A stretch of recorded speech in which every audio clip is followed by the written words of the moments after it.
இவரு வீலிங்ல பின்றவர். ஆனா என்ன இவரே பின்னிக்கிட்டாரு. நல்ல வேலை யாரும் பார்க்கல. வீட்டுக்கு போறோம், டிஞ்சரை போடுறோம், படுத்து தூங்குறோம். ஏப்பா இவர் கரும்பு விவசாயி மாதிரி தெரியறாரு. வயல்ல என்ன பண்றாரு? ஏ வண்டிப்பா, ஆஹா! வீடியோ எடுத்து கேர்ள் ஃபிரெண்டையே டயர்ல ஏத்திட்டாரையா. ஒருவேளை அண்ணன் வண்டியோட ஹக் பண்ணணும்னு நினைச்சாரோ என்னையா? ஒண்ணுமே தெரியல. கேமரா எங்க இருக்கு? இதுக்கப்புறம் அவருக்கு என்ன அடி விழுந்திருக்குன்னு உங்களுக்கே தெரிஞ்சிருக்கும். வீலிங் செய்யும் போது முன்புற வீல எந்த அளவுக்கு உயர்த்தணுங்கிறதும் தெரிஞ்சிருக்கணும். எவ்வளவு சூப்பரா வீலிங் பண்றாருன்னு சொல்றதுக்குள்ளே மண்ணை கவிட்டாரே. மாப்பிள்ள அந்த இடத்துல காலை தூக்கி சரிஞ்சு விட்டியாப்பா. டேய் நாங்க பின்னாடியே முன்னாடி ஓட்டுவோம்டா. முன்னாடி பின்னாடியும் ஓட்டுவோம்.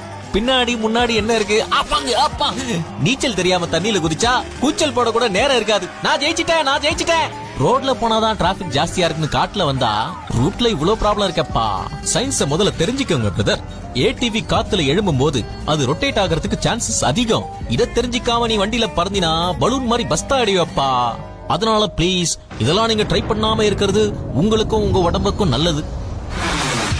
ஏடிவில முழுமையா வீலிங் செய்யறதுக்கு டர்னிங் எஃபெக்ட தலைகீழாக்கணும். அதுக்கப்புறம் ரிலீஸ் பண்ணும்போது ரொம்ப பணிவோட வீல தரையில இறக்கணும். முன்னாடி போறவரு அது ரொம்ப நல்லா பண்ணிக்கிட்டு இருக்காரு. ஹலோ ரெண்டு சட்டை, அவரை பார்த்து கத்துக்க. எப்படி லேண்ட் பண்ணாரு பாரு.